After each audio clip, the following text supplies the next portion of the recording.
The scorecard is so much more than just keeping your score.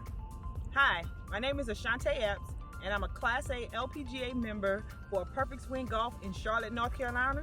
And today, we're going to talk about using the scorecard, not just to keep our score, but to keep numbers that will help us improve. Let's go! Two key pieces of information that you can utilize to improve your game is understanding if you are hitting the fairway, meaning you're hitting your ball straight. It's not in the woods, you don't have to go fish it out, right? And two, if you're getting on in greens and regulation. And when we talk about green and regulation, when we look at golf courses, the designer designing each hole are making an estimate that you are going to putt twice. So if you're going to putt twice, that's par minus 2 is what is considered your green and regulation. So to track that on your scorecard, on the top line, just draw a line through the side of it. So you draw a line through the side of each of the actual cells for the score. But if you make it in the fairway, you put a plus or minus here, and then we'll look at greens and regulation. And if you make it through or on in green and regulation, then you'll put a plus or minus there.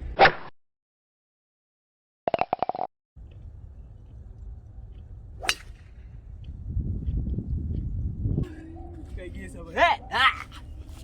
The grass is a little dormant just because of the time of year that it is. But what you'll be able to see is that there's a lighter area of grass, and the grade of grass actually changes. And that is what really defines the perimeter of what you have for the fairway. Now, we're going to try to get green in regulation.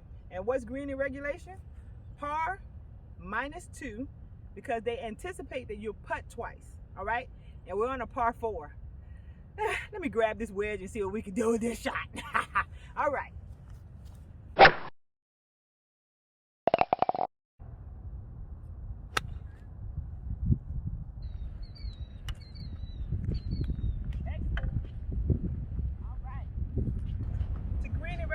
Because we got on and par. This was a par 4 in 2 shots.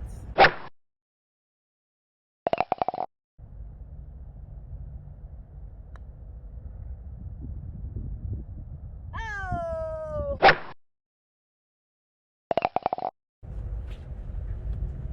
We walk away with our par. Yeah. So we just played that hole.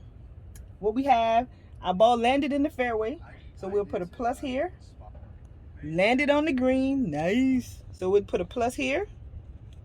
We had a total of 4. My left is short, so we have 4, and I putt twice. So I'm gonna put a little 2 right here. And this is how we'll proceed for the rest of the 18 holes.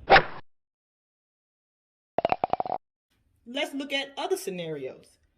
Say for this par 4, your first shot falls onto the green, to the fairway, okay? So then you have a plus. However, say for instance, in this situation, you didn't get the ball on the green, but it fell just a little short here to the green, right?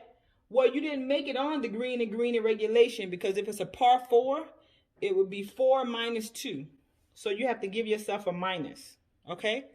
But then say you do a good job of chipping it on. That's your third shot, and then you putt twice. So there are your 2 putts. You have a score of a 5. Because it's a par 4, and you get a 5, that's a bogey, you would put a square around that number on your card. Now, let's take another scenario. We have a par 4 again, but this time when we tee off, our ball lands in the rough area, right? Well, we didn't land in the fairway, so we have to give ourselves a minus.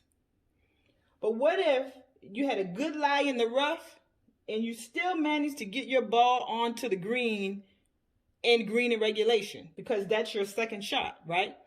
Par 4, 4 minus 2 is 2, so your second shot you landed on. Awesome. However, this time, because you landed it on, you got your plus, right? Now, this time, you got to the green, but you putt 3 times. So now you have a 3 here for your putts. Well, that gives you a total of 5. So again, you have a bogey, and you put a square around that number. So just notice when you're making green in regulation and fairway hits and only putting twice, you can make par, okay? Now let's look at a par 3. So some people may not include getting on a par 3 in your fairways, your fairway hits, but I do. I believe that if you're getting on the green in 1 on a par 3, that is a fairway hit and a green in regulation. And that increases your chance of birdieing and parring that particular hole. So we look at the par 3. If this was a par 3 hole, it's fairly long for a par 3. But say for this par 3, off the tee box, you do not make it onto the green. But instead, your ball falls a little short. Well, you would get a minus. Because that fairway and the green in regulation, you would have to get the ball on in 1 to get both pluses. If you don't get the ball on in 1 for a par 3, you take 2 minuses. You chip it on, but you only putt once. You have a solid par. In scoring, when you get pars, you don't put anything around the number on the scorecard. That just lets you know that you're running even with what the scorecard is saying that you should be. So let's look at if this is a par 5 here. Our first shot, we land in the fairway, so we give ourselves a plus. Now, on our second shot, we actually get a little closer. On our third shot, we get on the green. And remember, because it's a par 5, our green in regulation is in 3 strokes. So 5 minus 2 is 3. So we get on this green in 3 strokes for our par 5. So we have a plus here. However, we only putt once. Well, look at that. Now we have a 4, which is a birdie. So we'll circle that one. So you circle the birdies on your card. And again, birdies are par minus 1 for your total score. Bogeys are par plus 1. When you begin to hit those fairways and greens and regulations, it puts you in a place where you can actually shoot lower scores. Oh, all right. Awesome. Listen, I have had a great day out on the course today. Thank you for joining, coming along. Remember, the golf scorecard is used for so much more than just keeping your score.